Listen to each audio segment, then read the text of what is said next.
Hello বন্ধুরা, আশা করি সবাই ভালো আছেন। আজকে আমরা দেখব ওয়ার্প টুল এবং টুইরাল টুল। তো আমি সরাসরি যদি এখানে এভাবে একটা রেক্ট্যাঙ্গল টুল নেই, এইভাবে নেওয়ার পরে এখন যদি আমি এখানে ওয়ার্প টুলে ক্লিক করি, আমি যদি এখানে যে সেন্টার অপশনটা আছে আমি যদি বাইরে ক্লিক করি, তো দেখেন আমার এটা এইভাবে বাইরে চলে যাচ্ছে। আমি যদি ভিতরে প্রেস করি তাহলে আমার এটা ভিতরে ঢুকে যাচ্ছে। দেখেন আমার এটা ভিতরে ঢুকে যাচ্ছে। তো আমি যদি এই কাজটা যদি ডাবল ক্লিক করি, ওয়ার্প টুলে ডাবল ক্লিক করার পরে এখানে যদি আমি ইন্টেন্সিটিটা আছে আমি যদি 90 করে দেই, ওকে দিলাম। 90 করার পরে দেখেন আমার এটা কত বড় হয়ে যাচ্ছে। আমরা যদি ইন্টেন্সিটি বাড়াই দেই কমে দেই, বিভিন্ন রকম এইভাবে ডিজাইন পরিবর্তন করতে পারি। তারপরে যদি আমি এখান থেকে ইন্টেন্সিটিটা কমাই দেই, 10 করে দিলাম। 10 করে দেওয়ার পরে দেখেন আমার হালকা করে বেড়ে যাচ্ছে, হালকা করে বেড়ে যাচ্ছে, একটু বেড়ে যাচ্ছে। আমি এদিকে করব।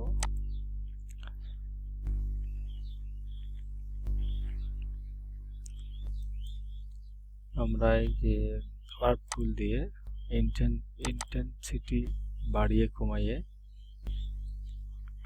বিভিন্ন রকম ডিজাইন করতে পারি। আমি ইন্টেন্সিটিটা 50 রাখি এখন। রাখার পরে দেখেন আমার হালকা করে বেড়ে যাচ্ছে, বেশি 50 রাখলে। আর আমি যদি ভিতরে ঢুকে দিতে চাই, ভিতরে এইভাবে ঢুকে দিতে পারি।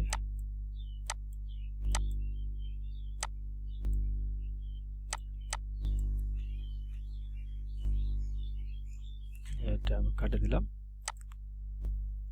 তারপর যদি এইভাবে আমি ধরে দিলাম, দেওয়ার পরে ওয়ার্প টুলে গেলাম। এরপরে যদি আমি এখানে ড্র্যাগ করে এইভাবে আনি, এইভাবে আমরা ডিজাইন করতে পারি। এটা আমাদের গেল ওয়ার্প টুলের কাজ। এরপরে আমরা টুরেল টুলের কাজটা জানবো। টুরেল টুলে আমি সরাসরি একটা রেক্ট্যাঙ্গুলার নিলাম এইভাবে। নেওয়ার পরে এখন যদি আমি টুরেল টুলটা দিয়ে এইভাবে ড্র্যাগ করে ধরে থাকি, দেখেন আমার কি সুন্দর ড্র্যাগ করে ধরে থাকলে আমার একটা সুন্দর ডিজাইন করে দিচ্ছে। তো আমি এখানে লাল কালার দিলাম। আমরা এটা যেখানে ইচ্ছা সেখানে এখানে ধরে থাকলে এখানে বানিয়ে দিবে, ড্র্যাগ করে ধরে থাকলে। তো আমি এটা ডিলিট করে দিলাম। তো আমরা এখন এই যে পেছানোর যে আমি ডাবল ক্লিক করলাম টুরেল টুলে, ক্লিক করার পরে এখানে যদি আমি ইন্টেন্সিটিটা 80 করে দিই, 80 করে দিয়ে এখানে যদি আমি এখন ড্র্যাগ করে দেখেন 80 করে দিলে আমার পেছানো টাইপটা কেমন হচ্ছে। আমি এটা বাদ দিলাম। এখন যদি আমি একটা লাইন সেগমেন্ট টুল নেই, এইভাবে স্ট্রোক নিয়ে নিলাম। নেওয়ার পরে এখন আমি যদি টুরেল টুলে এখানে অল ক্লিক করে আমি এইভাবে বড় করতেছি, বড় ছোট। আমি যদি ড্র্যাগ করে ধরে থাকি, এখানে দেখেন আমার সুন্দরভাবে ডিজাইন করে দিচ্ছে। এখন যদি আমার আবার একটা লাইন নেই, এইভাবে লাইন নেওয়ার পরে আমি যদি ইন্টেন্সিটিটা 30 করে দেই, ওকে করে দিলাম। দেখেন আমাদের কেমন হচ্ছে, হালকা ডিজাইন। তারপর যদি আমি 10 করে দেই, ইন্টেন্সিটিটা 10 করে দিলাম। এখন একটা লাইন নিলাম, ইন্টেন্সিটি 10 করে দেওয়ার পরে দেখেন সে ধীরে ধীরে ডিজাইনটা করে দিচ্ছে। এইভাবে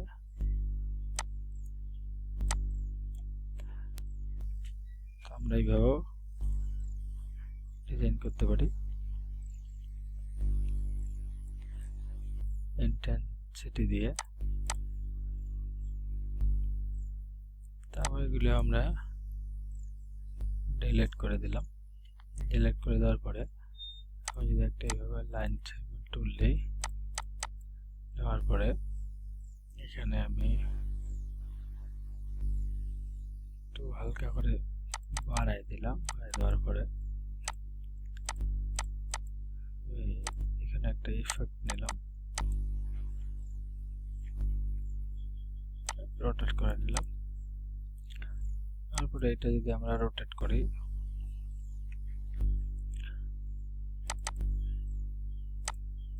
এখানে আমরা অ্যাঙ্কর পয়েন্টটা এখানে দিলাম, আর ওল্টা চাপে ধরে দিলাম যে 15 ডিগ্রি অ্যাঙ্গেলে আমরা কপি করে কন্ট্রোল ডি চাপলাম।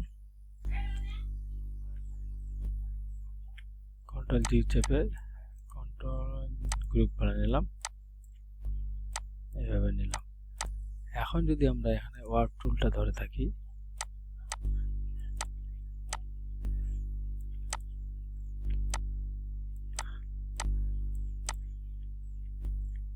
এখানে আমি সিলেকশন করে টুরেল টুলটা দিয়ে এইভাবে অল্টার চাপে ধরে এইভাবে বড় করলাম, তারপরে চওড়া করলাম এইভাবে। এখন যদি আমি একবার ক্লিক করি, দেখেন যদি এখানে আমার ইন্টেন্সিটিটা 10 করা আছে, আমি যদি এখানে 50 করে দেই, তাহলে ওকে দিলাম। তারপর যদি এখানে ড্র্যাগ করে দিতে থাকি, দেখেন আমি হালকা করে একবার ক্লিক দিলাম, দেখেন আমার ডিজাইনটা কেমন হয়ে গেল। তারপর যদি আমি একটা কালার আলাদা দেই, লাল কালার দিলাম। তারপর যদি আমি এটা ইন্টেন্সিটিটা আমি যদি এখানে 90 করে দেই, তাহলে দেখেন একবার দেওয়াতে আমার একবার খালি ক্লিক দিলাম, ধরে থাকলে আমার আরো বেশি করে হয়ে যাবে। তো আমি এটা যদি 10 করে দেই, 20 করে দিলাম। তারপরে যদি আমি এখানে ক্লিক দেই, যত ড্র্যাগ করে ধরে থাকবো ততই আমার ডিজাইন ভিতরে যাবে। তো আমি এটা তারপরে যদি আমরা এখানে ইন্টেন্সিটিটা 10 করে দেই, ওকে দিলাম, হালকা করে ডিজাইন হচ্ছে। আমরা যদি এটাতে এখন আরো যদি 30 করে নেই, 30 করে নিলে দেখেন মিছিমিছি ড্র্যাগ করে হালকা কিছুক্ষণ ধরে রাখছি। তো আমরা যদি এখানে চাই ইফেক্ট চেঞ্জ করে দিতে পারি, দেখেন। তারপরে এইটাতে যদি আমি চেঞ্জ করে দেই, বিভিন্ন রকম ইফেক্ট অ্যাড করে দিতে পারি।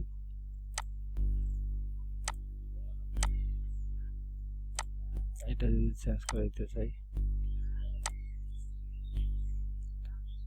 এটাতেও আমি চেঞ্জ করে দিলাম।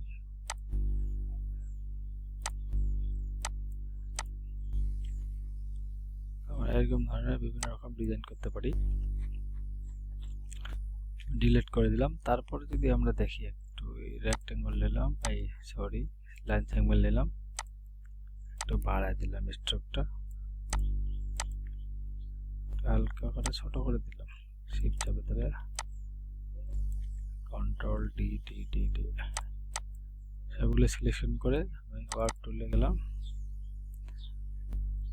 পরে আমি এটা 40 রাখলাম, রাখার পরে হালকা করে ধরে রাখলাম, একবার ক্লিক দিলাম।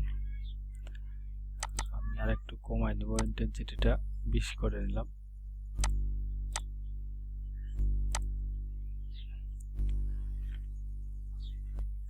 অল চাপে ধরে আমি এটা আরো ছোট করলাম।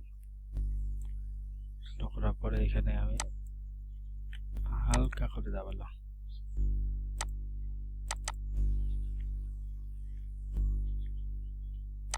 পারলে এটা আমরা কন্ট্রোল জি দিয়ে গ্রুপ করে ছোট করে দিলাম।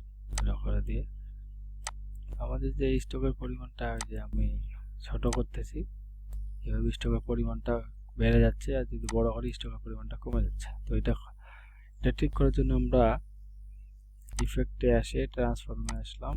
ট্রান্সফর্মে আসে এখানে যে স্কেল স্ট্রোক ইফেক্ট, এটা যদি আমরা ক্লিক করি, ওকে দেই, আমার দেখেন তাহলে আমাদের ছোট বড় আর হবে না। আমি ওকে রেখে দিলাম। আমরা যতটুকু ছোট করব স্ট্রোকের পরিমাণটা ততটুকুই হয়ে যাবে। আমরা চাইলে এটা এখন রোটেট করে সুন্দরভাবে ডিজাইন করতে পারি। রোটেট করলাম, এখান থেকে আমি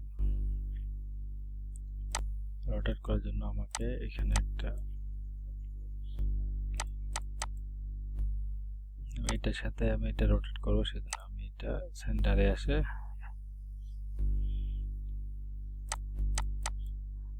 আমি এটা এক্সপ্যান্ড করে দিলাম,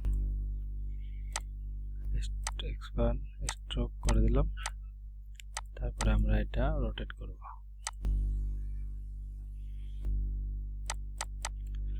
এটা কাটে দিলাম। তারপরে আমি এখানে একটা সুন্দর করে, তারপরে আমরা যদি এটা রোটেট করি 3 ডিগ্রি অ্যাঙ্গেলে রোটেট করি, কপি দিলাম, সরি,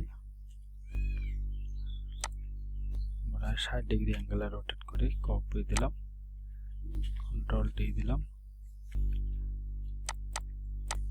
এভাবে আমরা কন্ট্রোল গ্রুপ দিলাম, গ্রুপ দেওয়ার পরে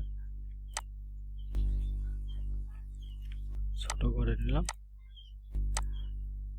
নেওয়ার পরে এখন আমরা যদি এখানে টুল এন্ড ক্লিক করি, হোল্ডটা প্রেস করে ছোট করতেছি,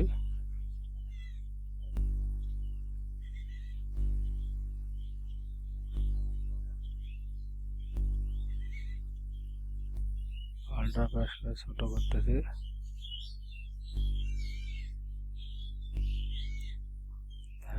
এখানে একবার ক্লিক দিই, আমার ডিজাইনটা দেখেন পেছনে হয়ে গেছে। আমরা এইভাবে টুলের কাজ আর ওয়ার্ড টুল দিয়ে সুন্দরভাবে ডিজাইন করতে পারি। তো বন্ধুরা, আজকের টিউটোরিয়াল আমাদের এই পর্যন্তই। সবাই ভালো থাকবেন, সুস্থ থাকবেন, ধন্যবাদ।